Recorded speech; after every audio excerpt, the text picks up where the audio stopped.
In Chicago, two comedian skeptics named Andy and Art were mysteriously abducted by the illusionary mastermind and conspiracy theorist known only as Mr. Bunker. The following serves as a record of Bunker's attempt to convince non-believers of the truth about conspiracies and paranormal activity. Andy and Art give an uninterrupted presentation and verdict on the plausibility of these offbeat topics, delivering what they call the whole enchilada. Will Mr. Bunker convince these two skeptics any of this is real? Will it convince you?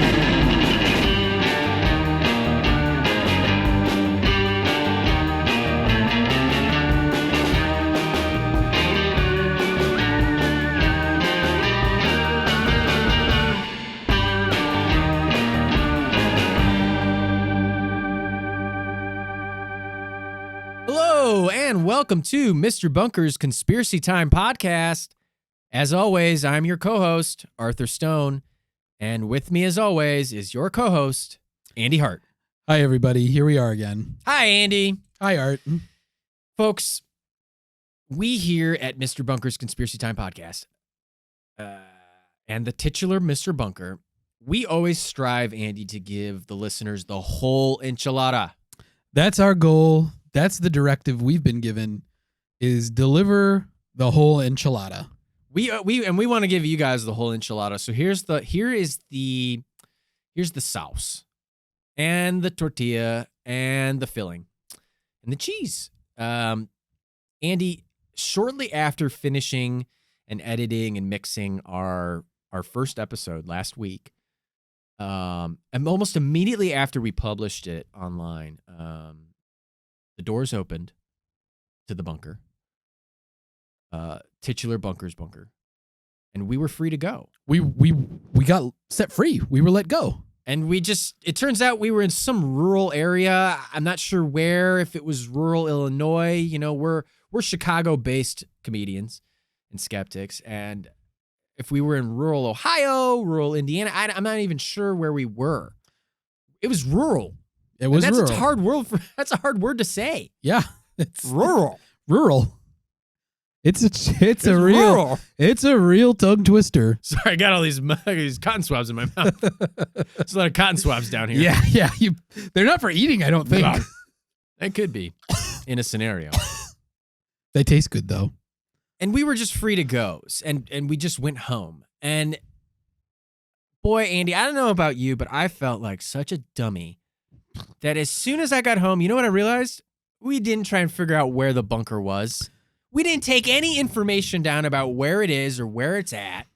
You know, we're improvisers, and there's a tenet of improv known as yes and I think that we yesed and a little too hard. Too hard. Mr. Bunker, the titular Bunker. You know, we probably should have asked more questions. And that's something they tell you. That's a guideline yeah. of improv. Yeah. And Andy, listeners don't know this, but you and I know this because we know each other, is that we're very well-respected improvisers. And one thing that people respect most about us is our adherence to the rules of improv. And they are hard, steadfast rules that can never be broken. We have that belief. So we didn't ask any questions. We yes-anded super hard. He said, you're doing this podcast. And yes, we did ask questions, but the wrong questions. So we did the podcast. Let's us go. We didn't take anything down. I think we were just also so focused on getting home. You have definitely a feeling that if you do what he's asking you to do, then you might get to leave. And I don't know about you, but I wouldn't use any of the bathrooms there. So I just really had to go to the bathroom. And that's why I wanted to go home so bad. You wanted to see your kid and your wife or something like right. that? I just really had to go to the bathroom. Yeah. I mean, and you know, I get it. This is an unfamiliar place. You don't know anything about the cleanliness. I'm not a big public restroom guy. I gotta say, bathroom's pretty nice. It's got a bidet. It's got a bidet. Which I don't need to use because only freaks are using bidets. Let's talk about this too. Not a standard toilet converted to a bidet. No. It has a standalone bidet. A standalone bidet. Its own bidet. Yeah. Jacuzzi tub. Jacuzzi tub. I mean, he went all out on the bathroom. I mean, he spent a lot of money on this bathroom in the bunker. And let me tell you, I feel like an idiot because I should have been using this toilet. It's got heated seats. It's very nice. I mean, egg on my face, though. We went about our week. I think we both just were kind of like, well, that was weird. You know, it's like, what do you say? We didn't tell anybody about it either because it's kind of embarrassing. I mean, I got caught by a massage chair. Like, is this a thing that I think want? More embarrassing that you got caught is that you use massage chairs. It was not even a reputable massage chair. More embarrassing than that is that you were actually at a mall. Okay, yeah, sure, fair enough. I'll Who take goes that. to the mall. I'll take that on. Fine. I mean, I walked into a white van. I mean, that's a big red flag. That's a big white van flag. That's one you're supposed to learn as a child. Yeah. But I just couldn't help it. I mean, I get it. You are a raw denim aficionado. I'm an aficionado. I've got 2 pairs. Yeah, I'm addicted, baby. you have at least $1,000 invested in raw denim. At least, baby. They're like my Beanie Babies. Yeah, exactly. They're going to be worth something. They'll pay for my college education. Yes. Here's the thing, though, Andy. Big egg on our faces. Yeah. Here we are next Sunday, the very next Sunday. We're hanging out. Well, we weren't hanging out together. I mean, just figuratively hanging out. In general. We were out and about with our lives. Here we are. We got abducted again, and we're back in the bunker. Yeah. I mean, fool me once, Andy. You fooled me. Fool me twice. You fool me again. Yeah. Fool me once, and I get fooled. Fool me twice. Did it again. How'd he get you this time, Andy? I was at the mall again. You just can't get away from that mall. Look. It's a nice place to go walk around and buy things, okay? Mm-hmm. I was at the mall, and there's one of these large animal crates, mm-hmm. and inside was a wide selection of trolley gummies. They had the James Harden Weird Beards. James Harden has his own candy? Yeah, he's got 2 lines of trolley gummies. Two lines? Yeah, he's got sneakers and beards. Do you mean he's got... Oh, they're both gummies. They're both gummies. They're but trolley he also gummies. has sneakers. Right. He's got gummy sneakers, gummy beards. Boy, wouldn't you feel like a fool if you went in to buy some brand new James Harden's kicks and they brought back gummy shoes? You can't walk in those. I'd feel pretty good about that purchase. TBH. So there was a wide selection of trolley gummies, and the Weird Beards enticed me in. And as soon as I walked in, the crate locked, and I came back here to the bunker. He's quick. I was he didn't seem thrilled to see me, I'll be honest. Yeah, wasn't that happy. I mean, I was like, here we go again. Oh wow, you gave him some dude. Well, yeah. I mean, maybe it's my fault. So, I put that out there and he just reflected it back to me, I guess. You put that negative energy out. I shouldn't have been that way. I should have been like, "Hey, how's your week been?" But I honestly, you could have been a little bit. I was a little miffed. Yeah. Art. Yeah. How'd it get you? Similarly, it was food based. It was a big bowl of Parmesan. Yeah. And that sounds nice. Yeah. I was at a hot salad bar, and I was getting only hot salads. Well, they were next to the hot food. It's a hot bar and a salad. It was just a hot bar of food. A hot bar and a salad bar? Oh, yeah. So it's not hot salads. No. This is a hot salad bar. I'm thinking about what a hot salad bar. What hot salads do I know? Very wilted, very slimy. Really? But I'd try it, baby. Cooked lettuce. I'll try anything once. Yeah, and there was this big bowl of Parmesan, and I was fixing up a really tasty superfood salad. Let me tell you the recipe. It's chopped up kale. You got toasted almonds or almonds, depending on I like to say that. You've got dried cranberries, aka craisins, and quinoa. And then you pour over it a little lemon juice or a little lemon vinaigrette. Oh, it's delicious. But I thought, you know what? I'll change it up. Let's get some little savoriness to it. I do a little spoonful of Parmesan on that. Parmigiano. And this was a comically large bowl of Parmesan. And he just popped out. Popped out of the Parmesan. Butterfly net or what? But big old butterfly net. Wow. Yeah, big Dang. old butterfly net. And Oldest trick in the book. you know, I have to really commend him because he went to great lengths. He covered himself in Parmesan. So this bowl of Parmesan was really not on the salad bar. It was adjacent to the salad bar. This sounds like too large to be on the salad bar. It was a huge man-sized bowl of Parmesan. And it's like he could have just hid inside of it like a stripper in a cake.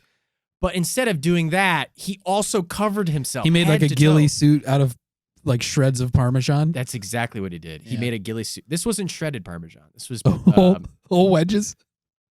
Just draped on his body. he had big earrings that were whole wedges of Parmesan. I mean, the dude goes all out. I have to commend him. Yeah, he's committed to the bit. He's committed to the bit. And similarly, you know, we're committed to the bit now, I guess.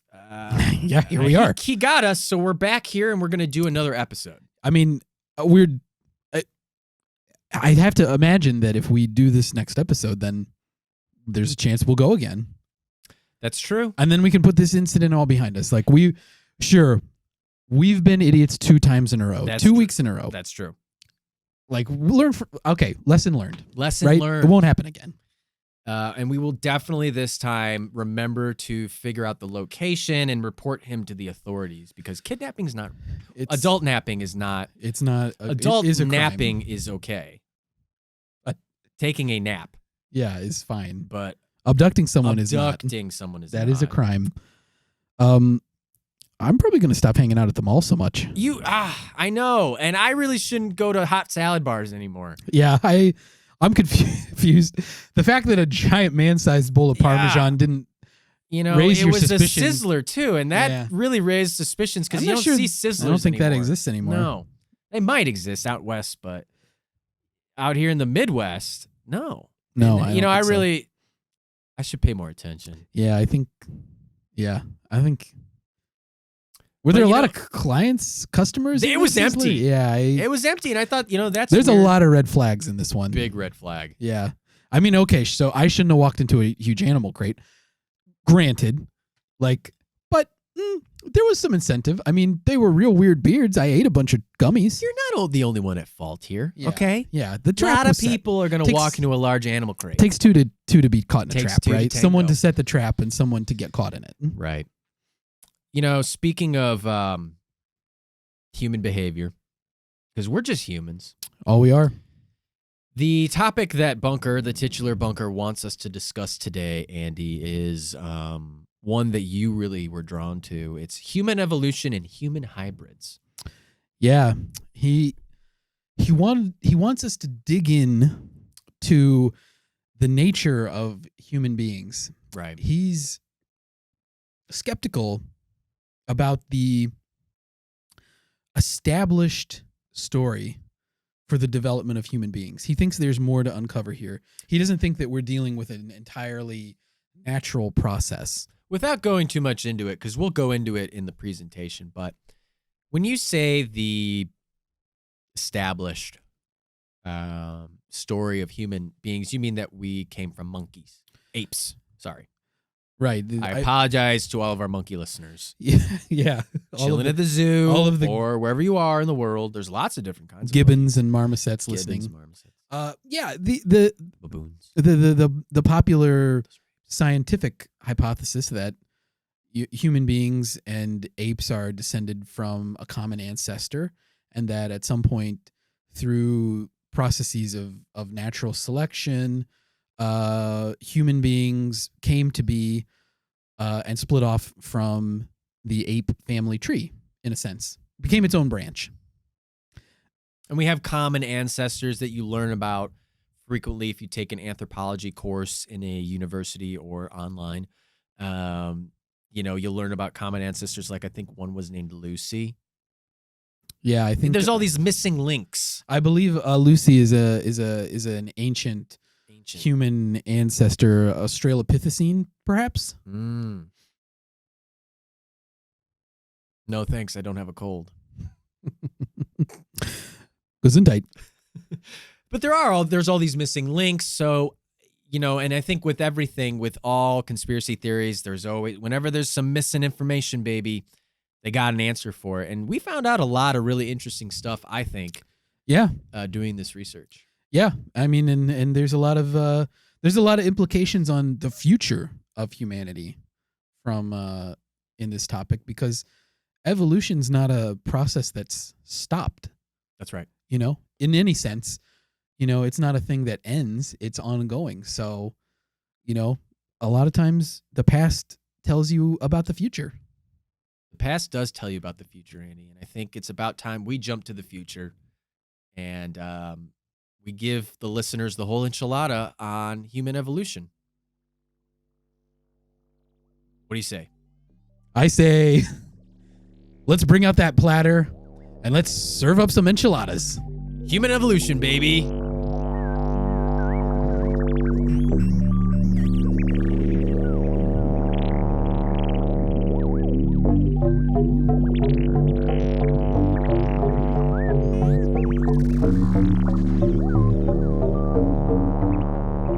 Human beings are a curiosity. On Earth, humans alone have developed to transform the planet in ways other species could not attempt. The human brain is truly unprecedented. Or is it? Are Homo sapiens the product of a random and natural process? Or does supernatural intervention explain the rise of humanity and inform its future? Modern evolutionary science holds that human beings are descended from ancient ape ancestors, a process stretching approximately 6 million years. Human ancestors first developed bipedalism approximately 4 million years ago. Stone tool usage has been dated back as far as approximately 3 million years. More advanced aspects of humanity, though, complex language, agriculture, extensive cultural variety, for example, have all developed within the last 100,000 years. Researchers estimate an acceleration in human evolution, when compared to that of chimpanzees, at 10 to 100 times the average long-term evolutionary rate. What accounts for this sudden burst in human development? Some scientists believe that human evolution was accelerated by the advent of agriculture. While human beings initially faced challenges in the form of rampant disease and poor nutrition, living in societies also increased populations, which contributed to a more diverse gene pool containing favorable mutations. As populations expand, the ease and rapidity with which optimal genetic material can be disseminated also grows.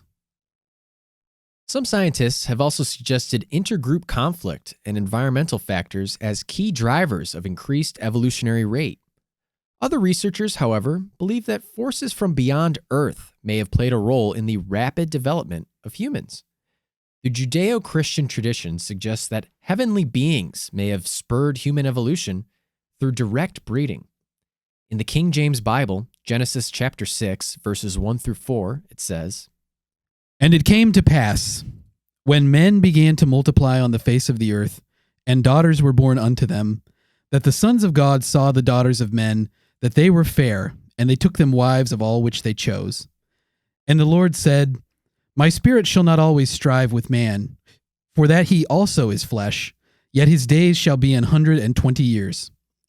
There were giants in the earth in those days, and also after that, when the sons of God came in unto the daughters of men, and they bare children to them. The same became mighty men, which were of old, men of renown." The Christian extra-canonical work, the Book of Adam and Eve, holds that the sons of God were the descendants of Seth, third son of the biblical Adam. Seth and his family lived on a holy mountain, high above the descendants of Cain, another of Adam's sons, infamous for the murder of his brother Abel. Some of the sons of Seth became enchanted with the daughters of Cain and descended from their mountain perch to fornicate. The apocryphal Book of Enoch tells us that the sons of God referenced in the Bible were angels who descended to earth to mate with human women. Enoch, by the way, supposed author of the Book of Enoch, is a descendant of Seth and the great-grandfather of the biblical Noah. In both traditions, the resulting offspring of the unions are the giants referenced in Genesis, sometimes called Nephilim, whose wickedness causes God to send the flood of Noah to cleanse the earth. The fallen angels, though, impart to humanity the wisdom of heaven advancing human culture through metalworking, magic, astrology, and astronomy. These apocryphal tales do not enjoy a position in the widespread biblical canon today, though are considered inspired by some sects of Judaism and Christianity. The Book of Enoch was known to at least some early Christian writers and church fathers, some of whom considered the work to be scripture. Some researchers also find the imprint of religious figures on human evolution, though not figures from the Judeo-Christian heritage.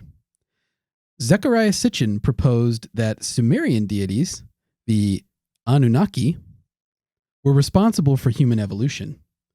Sitchin's assertion was that the Anunnaki were actually extraterrestrials, native to a planet in the outer reaches of our solar system called Nibiru. Sitchin posits that the Anunnaki are the Nephilim mentioned in the book of Genesis in the Bible. He further suggests that the Anunnaki who arrived on Earth were workers, traveling to Earth to mine minerals. These worker Anunnaki became the gods of ancient cultures, but eventually mutinied against their leadership on Nibiru due to dissatisfaction with working conditions. Sitchin claims the resolution devised by the Anunnaki was to genetically engineer a cross between the extraterrestrial Anunnaki and the human ancestor Homo erectus to create slave laborers to work in the mines. The result of this pairing was Homo sapiens. David Icke proposes that Sitchin's Anunnaki and Genesis's Nephilim are actually a race of interdimensional reptilian beings known as the Archons. According to Icke, the Archons originate from a planet in the constellation Draco and from a different dimension than humans. The Archons actively worked on Earth to create an Archon-human hybrid. They attempted 3 separate hybridization programs, the first of which may have been responsible for creating the biblical Adam. The third program was most successful and resulted in the creation of a race of shape-shifting reptilians used to control global events, known as the Babylonian Brotherhood, or the Illuminati. Icke believes that the Archons use the Brotherhood to keep humans locked in states of fear and hatred. The Archons, in turn, feed off this negative energy. It is possible, though, that humans are hybrids which originated right here on Earth. Dr. Eugene McCarthy proposes that humans are the product of a female chimpanzee mating with a pig. While sterility is common in animal hybrids, McCarthy points out that this is not always the case. He suggests that the chimp-pig hybrid likely lived with a chimpanzee population and mated with chimpanzees, a pairing known as backcrossing. Dr. McCarthy posits that many of the characteristics humans don't share with apes are shared with pigs. Dr. McCarthy cites the ability of human bodies to accept parts of pig bodies, heart valves, for instance, as possible further evidence of past hybridization. Back-crossing hybridization then hypothetically accounts for greater human similarity to chimps than pigs.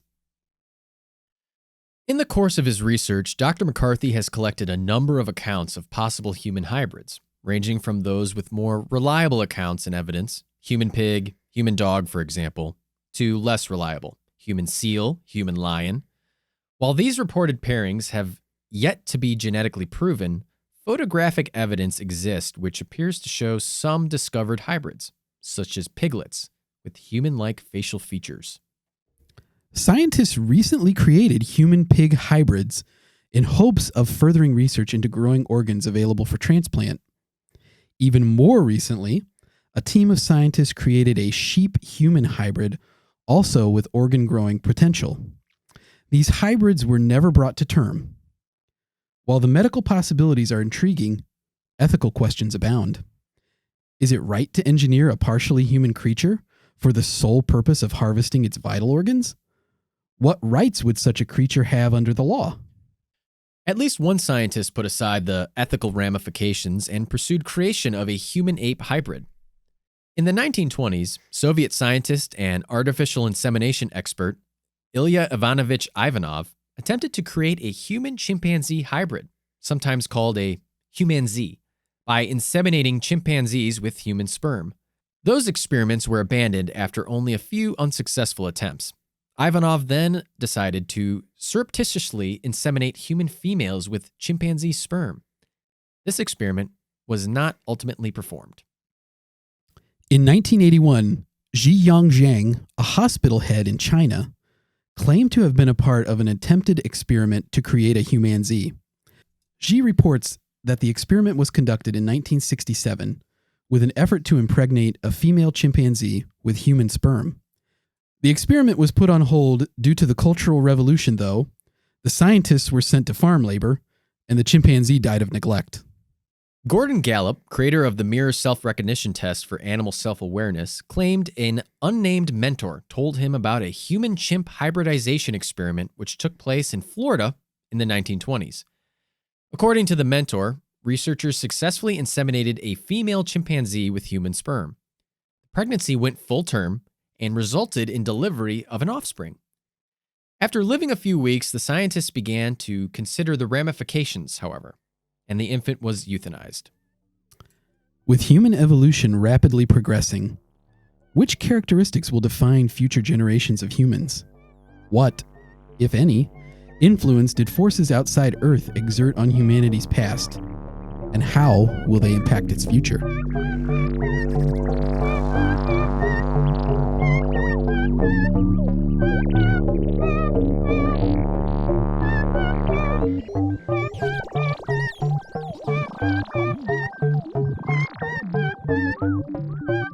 Mr. Bunker's Conspiracy Time podcast will be right back after this brief message.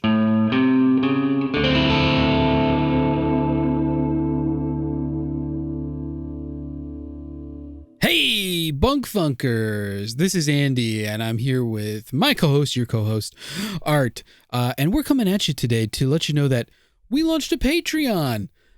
So if you have the means and you want to support the show, come visit us at patreon.com/MrBunkerPod and consider becoming a subscriber. Get an extra podcast episode every month of our brand new show, Andy and Art Debunked, available only on Patreon. We're going to be covering various urban legends and myths. We'll do TV and movie commentary tracks and reviews. We'll do pop culture conspiracies and much, much more. Becoming a subscriber will also get you access to our Discord channel, where you can chat with me and Art and other bunk funkers from around the globe. You'll also get plenty of behind-the-scenes content and much, much more. So please, help us support the show and keep the lights on in the bunker. Visit us at patreon.com/MrBunkerPod and become a subscriber today. And that was our presentation of human evolution and human hybrids. Andy, general thoughts. Let's get them out there. I have to say that this is an especially expansive topic that covers a lot of different like hypotheses and theories that are floating around. And I think it's one that's, you know, it's going to be hard to say with any certainty what happened exactly. You know, I think that when you look at you have to just look at the evidence, you know, and say what makes the most sense to me. Because, I mean, at the end of the day, is there any real way for us to know right now what happened to our ancestors in the past with any kind of real certainty? No, we just have a bunch of dusty old bones that we find, in the middle of nowhere. And we're like, well, we think this is what, because isn't that sort of the thing that they always kind of tell you about science is like, nothing is absolute. It's always like, this is generally what we believe. Right. You know, like that's the thing with like gravity and shit. It's like, we pretty much think it's this, but we don't know. They have a certain body of evidence that leads them to a conclusion based on testing and creating hypotheses, testing those hypotheses, and then using that data to help inform a thought of what it all means. You know, this one's a really fun conspiracy theory because I think it's fun. It's not too, I mean, it's dangerous, I guess, if you talk to very religious folks because, you know, I think the concept of evolution is becoming is much more universally accepted nowadays. But I think people still like, you know, just saying that can piss off a certain group of folks, you know. Right. But yeah, it's there are not- some people who discount evolution almost entirely. Right. But I think with all the alien stuff and the, you know, some of the other fun stuff with this one, it's not one that really like is a nail biter, you know. Yeah, right. I mean, it's not like the last week's episode of get it. MK Ultra where it's like, oh Right. God, like, I mean, the thing is, MK Ultra, we kind of asked ourselves, could we be impacted by something like this? right, With evolution, we are absolutely. right. It's It's almost like it's an observable thing. You dived into a lot more research for this one than I did. Bunker really was harping on you this week. Who is a taskmaster? Or excuse me, today to get this one going. I think there's a lot of wild stuff in this one. I'm particularly interested in Sitchin and his sort of how he knows that these were worker Anunnakis who decided to have a like a proletariat against the bourgeoisie, like District 9 style. Like these were loser worker aliens who like were not high class. We're not. How does he know that? So if I'm not mistaken, Sitchin was actually the product of. I mean, he was born in the Soviet Union. I'm pretty sure. Like now that you say that, like he ended up being like he was. He just had an interest in like archaeology, or you know, ancient cultures. In his life, I guess he was like a shipping company executive, and that's what he did for gainful employment. And then he traveled to like ancient Sumerian sites and stuff, and different sites of ancient societies in his life, and he pieced this together from some of the ancient Sumerian like texts and stuff that he wrote. And basically, like the heart of it is Nibiru is this planet that is. His book is called The 12th Planet. And it's about, because Nibiru is supposedly like the 12th planet. It's an object beyond Pluto in our solar system. I mean, Pluto, they don't consider it to be a planet anymore, but it would have Right. been. But young millennials like us, right? We know that it is. It's the OG planet, not just a planetoid. Okay. Yeah. So this planet would have been like way far out in the solar system. And he did a lot of like, he proposed a lot of calculations of like the orbit of Nibiru. You know, the story, like we said, the workers come here, they're looking for minerals, probably gold, to mine from the earth for their advanced society back on Nibiru. There's some thought of his about the formation of Nibiru, that it like ended up colliding with a couple of objects in the solar system, and parts of it are what make up the asteroid belt and all that stuff. But you know, Sitchin's interesting because most of his stuff has been, like, most scholars like pretty widely denounce it as like pseudo history, pseudoscience. You did that surprises me, Andy. It really does. That mainstream science didn't catch on to this. I mean, he's been, him and Eric von Daniken, who wrote Chariots of the Gods, are both like very influential though in like alternative kind of science communities. Like these are their work has been very influential in other people, including David Icke. But Sitchin got a lot of criticism for his interpretation of Sumerian texts.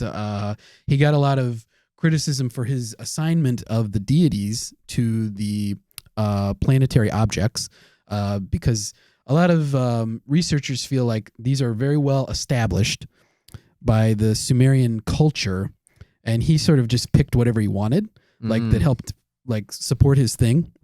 And so people don't think that he's like very, I guess, skilled at reading the Sumerian cuniform. He And sounds like my kind of guy, honestly. Like, just pick what you like and kind of half-ass it. Right. That's how I got. I mean, through he most shot. Of life. I mean, he hit a home run though. Like it was very popular. We're talking about him. Right? Yeah. Like I mean, We're not talking about all those boring ass scientists. yeah, I'm not going to name by name any scientist who studies Sumerian culture and is like well respected in it because I don't know. I But don't know how to be fucking rock stars. people also say like, well, it doesn't make a lot of sense that that the Anunnaki would know anything about the formation of, like the exact formation of their planet. Like, how would they know that with any certainty? Like, we don't know anything for certain about the formation of Earth. We can only Could be flat. hypothesize. Yeah, it might be. More on that later. Well, that's gonna be a fun one. Oh boy, that's gonna come up. You better believe it.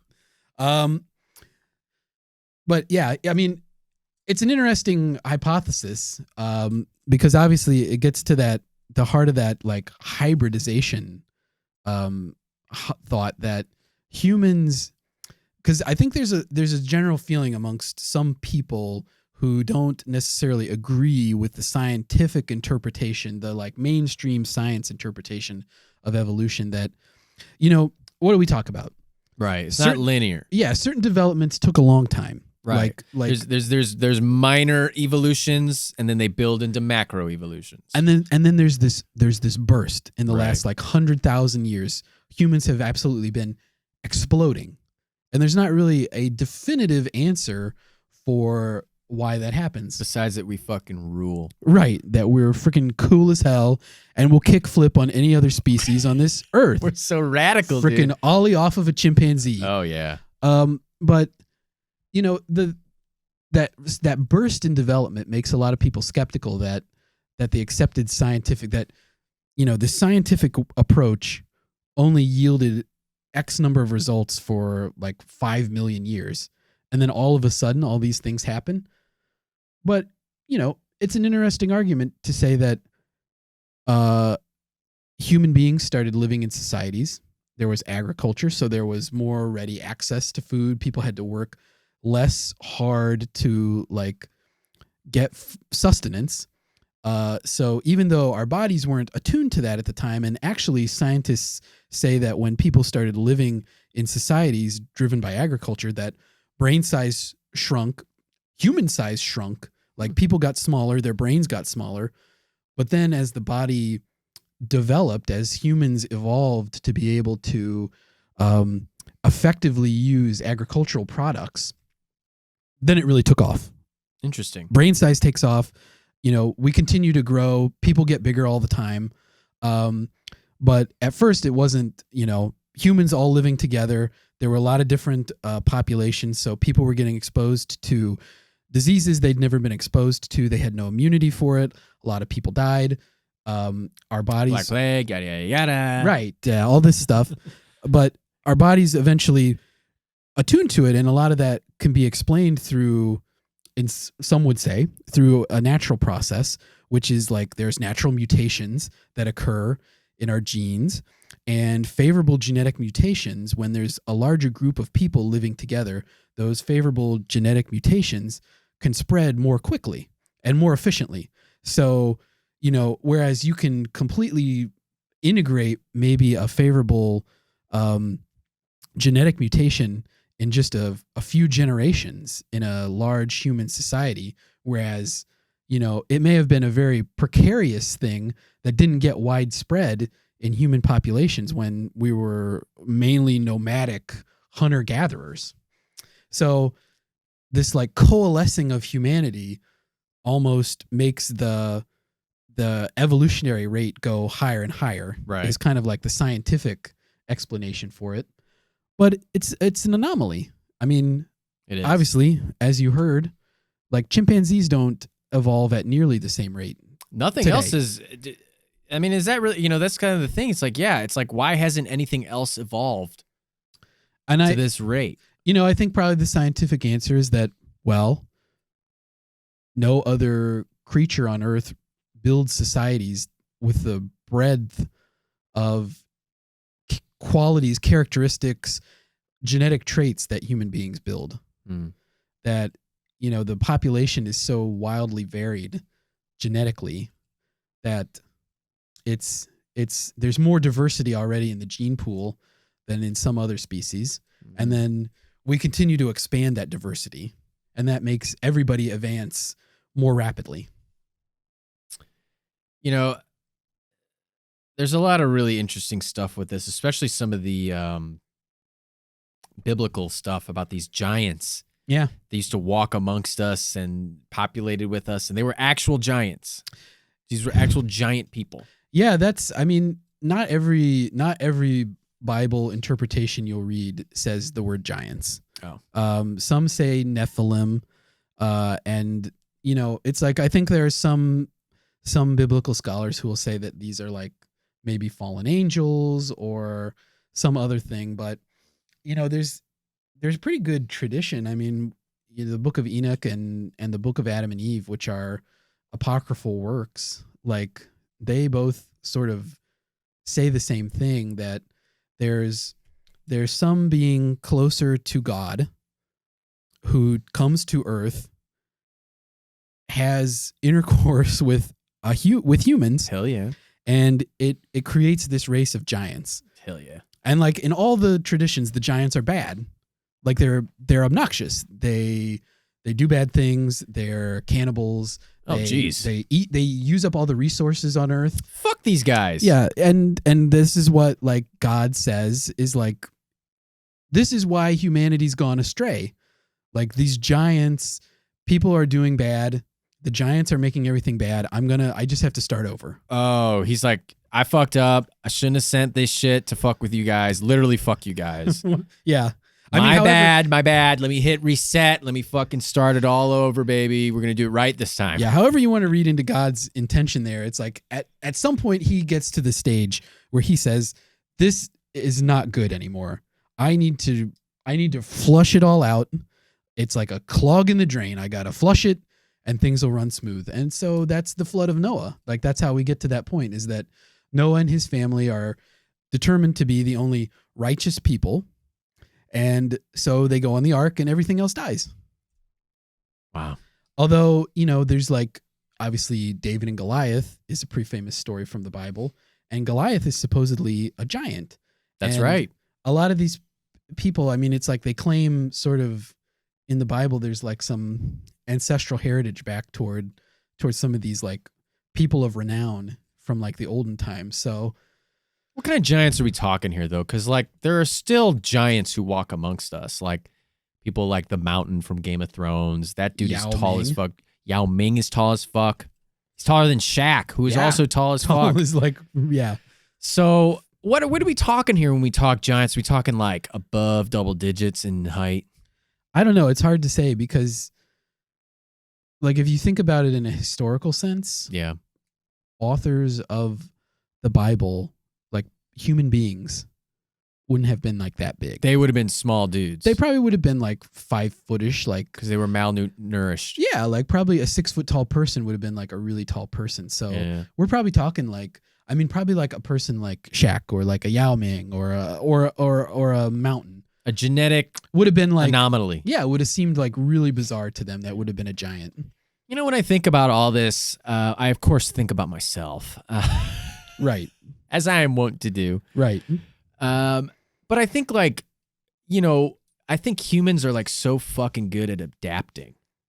And that's kind of the always thing that just kind of like strikes me is why we're so good at why we evolved so fast or something. There's something about us that makes us so damn good at adapting to anything. We can live in any fucking climate we want. We can eat almost anything, basically. We're not as like cool. We don't have as many cool attachments or parts as some other animals. Like I don't have a cool scorpion tail. I don't have razor sharp teeth yet. More to come on that. More to come on. I don't secrete any kind of fluid that can I'm gonna have to call foul on this one. I'm not sure that's accurate. Poisonous fluids. Oh, well, I've never tested it for poison. We get bored in the bunker. A lot of secretions. But you know what I mean? Yeah, no. You know what I mean about like humans adapting? Yeah, humans are exceptionally adaptable.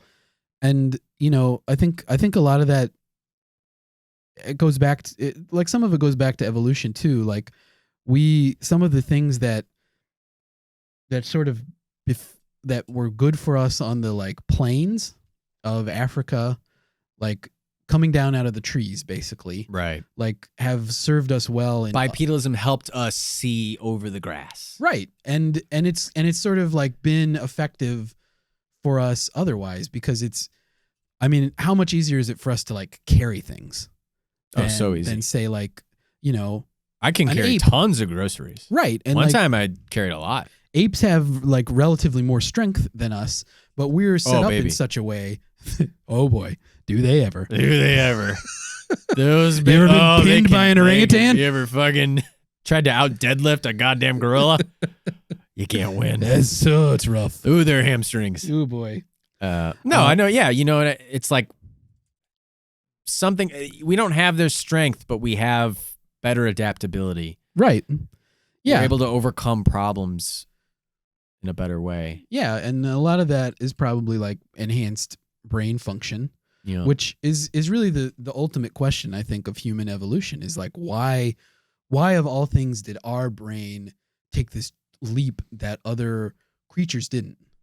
Like our brain is the one that's unique in the menagerie of life on Earth. Do we have like different diets than other forms of apes? I wonder if there's something else that we started doing that it's a good question. we're just eating more protein or something. I mean, I think cooked food, I think, is one of those things that people look back to a lot as being a turning point in human Not development. nowadays.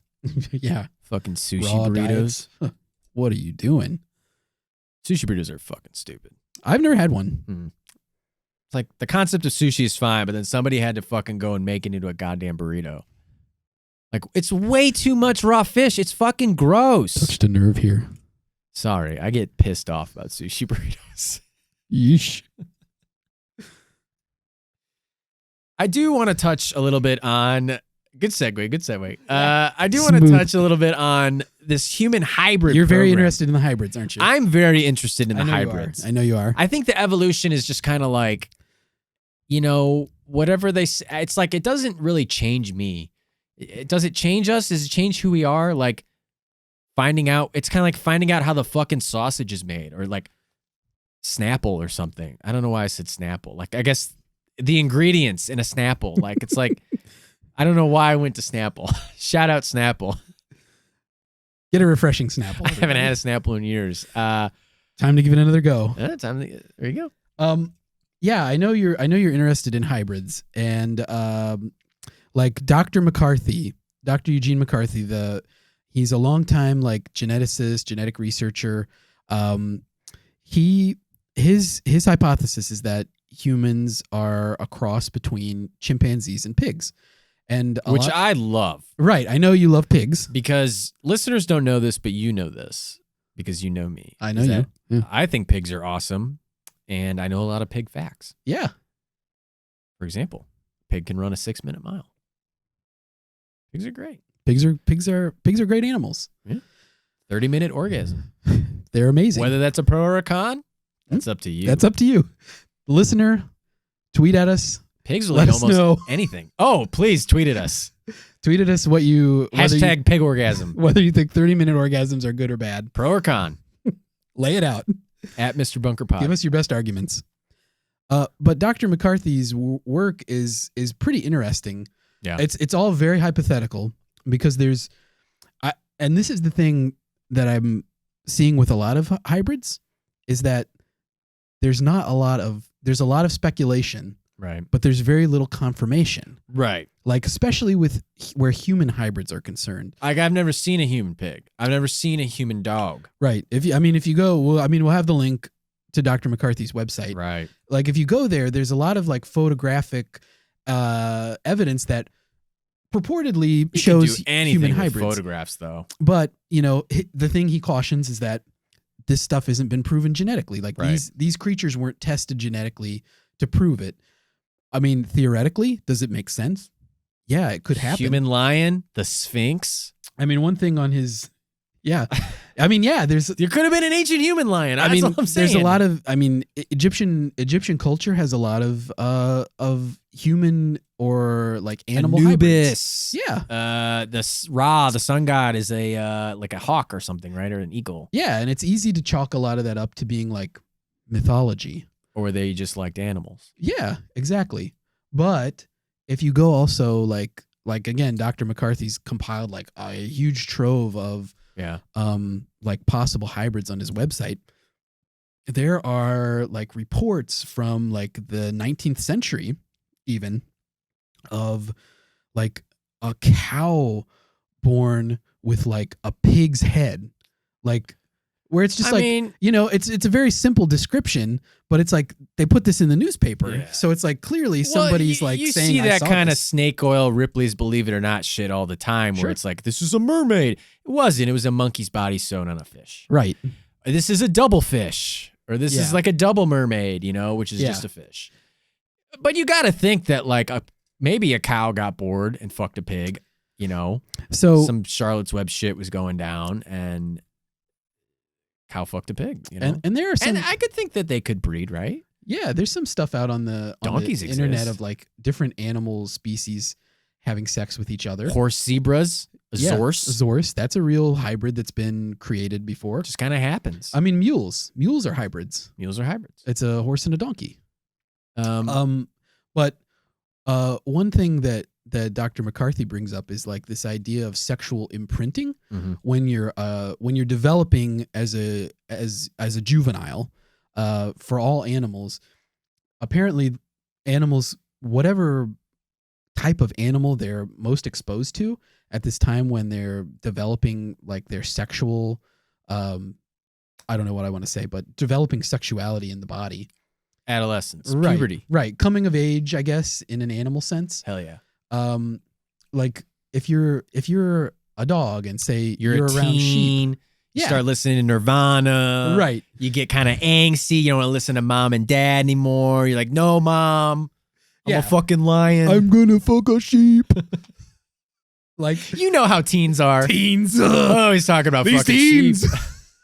but Damn teens. But like if it's a dog that's around, like a sheepdog that stays around sheep all the time, Right. and it doesn't have other dogs to like live with, maybe the dog thinks more of itself as a sheep. It becomes sexually you see this all the time, even attracted. today.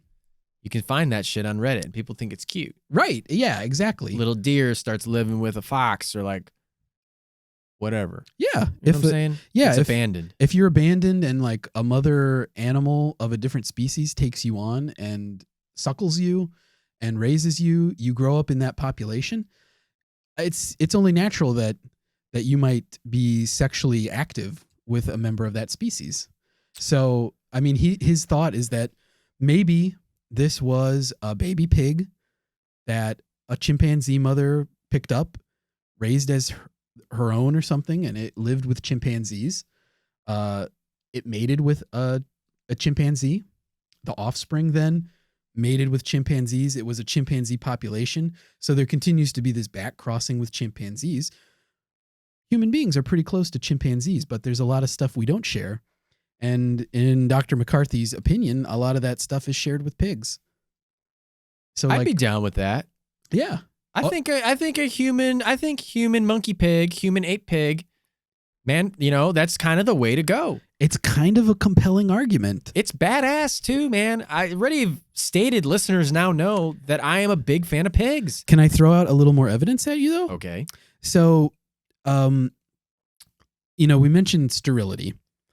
As longtime listeners of the show will know, Long-time listeners. I am sterile. That's right. And You are a pig. I, You are a human I pig. am a pig. Yeah. You are a human pig. Ask anybody who knows me. I am a pig. But This guy'll eat anything, baby. oh, give it to me. Yummy, yummy. Human bones. But like from a sexual reproductive standpoint, it's common in hybrids for there to be sterility, and if not sterility, which is not always the case, some hybrids are viable. There's a reduced fertility, and human beings are especially infertile. It's especially difficult for human beings to produce an offspring. So, like, mathematically speaking, human beings are way less likely That's true. to result in an offspring than like other animals. I mean, like some other animals, it's like if the animal is in heat, like Yeah. it's like 99% success rate. Yeah, it's gonna fuck. Human beings are like We're all over the place. 30% You gotta or like. something. There's a schedule. There's ovulation. There's all this shit, Yeah. right? yeah, I've never created a child that I know of. and it's like human sperm and human eggs are like it's like an attack. Like the sperm attack the egg and the egg has defenses against it. So it's like we're not designed necessarily to like make abundant offspring. Yeah. Like it's more of an anomaly than a fact of life. But that's not true with a lot of other animals. But it would be true with a hybrid, That's pretty fucking compelling. right? It's interesting. If you had to be a human hybrid, though, If I had to be, maybe I am. I mean, Maybe we you all are. But if you were to be inseminated with like one of these crazy experiments that we heard about, Oh God. which is fucking wild, Yeah. and weird, what do you think you'd pick? How do you want to anamorph? Like if I had to become Someone's like gonna a inseminate you. chimera, Yeah. like not that I'm going to produce offspring, but that I'm going to change my body. Like, right? Either one. Oh, well, I mean, They'll give you the ability to do it. I guess, Art, if I could produce any offspring, I'd want to produce a human offspring, which is something I can't do today. Yikes. Anyway. If you had to pick an animal, though, just pick a cute animal. Pick something cool. You can't pick pig. Man, oh man. If I was going to pick any animal, it's like, what would you want to do that you can't do? And I think it's like, for sure, I'd pick a bird. Like I would That's pretty love, fucking cool. like I'd want to fly. You'd get hollow bones. Right. You'd have really light bones. You'd start getting feathers, and you'd maybe be able to fly, but you'd probably be more like a chicken. Where Right. You'd be stuck on the ground because Yeah. chickens can't fly. They can fly a little bit. They fly a little bit. You could flap your wings a bit. You can get off the ground. Yeah. But I'd want flight. Like I'd want to soar. I don't think it's going to happen with you. Maybe your offspring. Yeah. Maybe the offspring. Great band. I was thinking scorpion. I said that earlier. That'd be kind of cool, but like kind of impractical to have pincers and a cool tail that hurts people. Yeah, like what's your plan with this tail? Maybe someone in You night plan on vision. stinging people? Like a cheetah. Like a cat? Yeah. Any kind of cat. Maybe more like a cheetah. Dr. McCarthy says there's at least a report of a human lion hybrid. Ooh, baby. Lions are lazy, though. They sleep a lot all day. They're actually not that cool. All cats do that, though. I know. But cheetahs are really fast. Sure. They have really fast twitch muscles. Yeah. You know what else? Maybe like a really big yak. To survive how fucking cold it is here. And like just some extra fur and some extra poundage. Built like a fucking tank. What about a rhinoceros? And they like go extinct all the time. I don't want that valuable horn. I don't want people poaching me. He's not an egg, folks. Leave him alone. I don't want people after me trying to shoot me with fucking guns and steal my horn. That's a good point. And then I get stuck in a zoo and people laugh at me and point at me. And throw Have you thought about a deer? Fuck deers. Elks are cool, I guess. What about a moose? Not into moose. Oh. I large, think my answer warm. is either cheetah, because I want those fast twitch muscles. I want to be able to see in the dark. And I already drink enough milk and eat enough tuna. I'm basically a cat. Yeah. I like to be alone. I'm basically a cat at this point. Yeah, you're more cat than man. Yeah. I think I'm either yak or cheetah. Cool. Very cool. Hey, listeners, if you're still out there, tweet at us at Mr. Bunker Pod with hashtag #MyHumanHybrid. What you want to be hybrided with? What do you want to be inseminated with? Hashtag #MyHumanHybrid. Andy, let's get down to it. Andy, let's give our final thoughts here on human evolution. Are you convinced? What do you rate it? Is it plausible that we are descended from some kind of extraterrestrial being? Is it plausible that we are descended from more than just apes? I have to say that I think that the scientific evidence here, I find it to be pretty compelling, honestly. Yeah. I think that it makes a lot of sense that human beings, through whatever it might be, were able to utilize fire in such a way to like cook food that helped our bodies process it more efficiently, that helped our brains grow, that through a unique combination of factors, we somehow ended up positioned in this place to like develop agriculture, form societies, and through natural genetic diversity, we managed to survive, thrive, and push the limits really of our own evolutionary rate. I think that it makes a lot of sense, honestly, in a logical way, more so than intervention from a supernatural force or a force that's outside of the earth.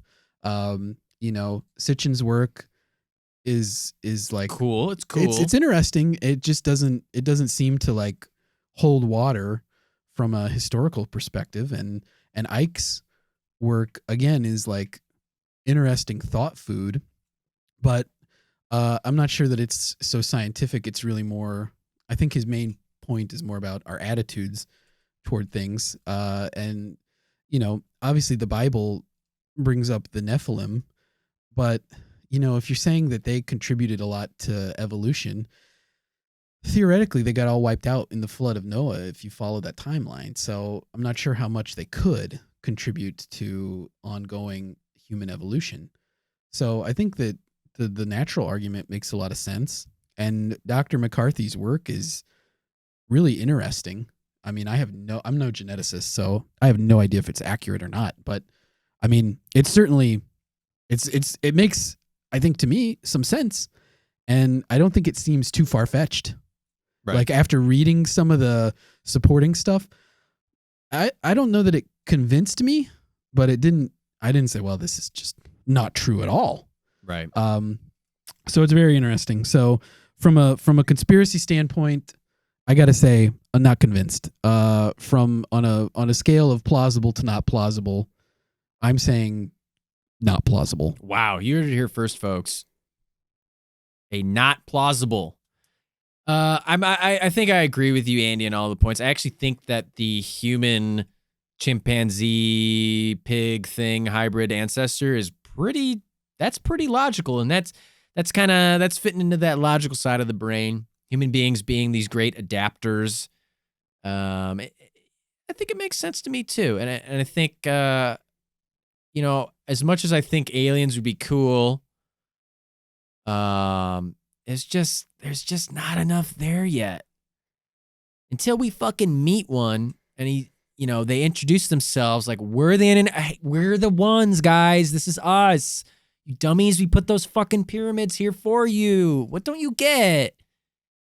They're like real, like so condescending. Like yeah. Jeez. If I meet a nice one, I'm still not convinced. They gotta be mean. Until I meet one like that, I'm just not. I just think it's more convincing, and I think you're right. I'm gonna have to go with you again. Not plausible out of 10. Wow. Sorry, Bunker. You didn't get us. Didn't convince us. You didn't get us on this one. Try harder next time, Bunker. That was our discussion and presentation of human evolution. Folks, I'd like to say that we won't be back next week. I like to believe that we won't be. We promised ourselves that we are gonna remember where this bunker is, and we're going to turn him into the police because abducting is wrong. Look, we learned our lesson, folks. We learned our lesson. But that being said, it's been really fun to share this journey with you. What a journey we've been on. I want to thank each and every one of you for listening, and good night. And sweet dreams.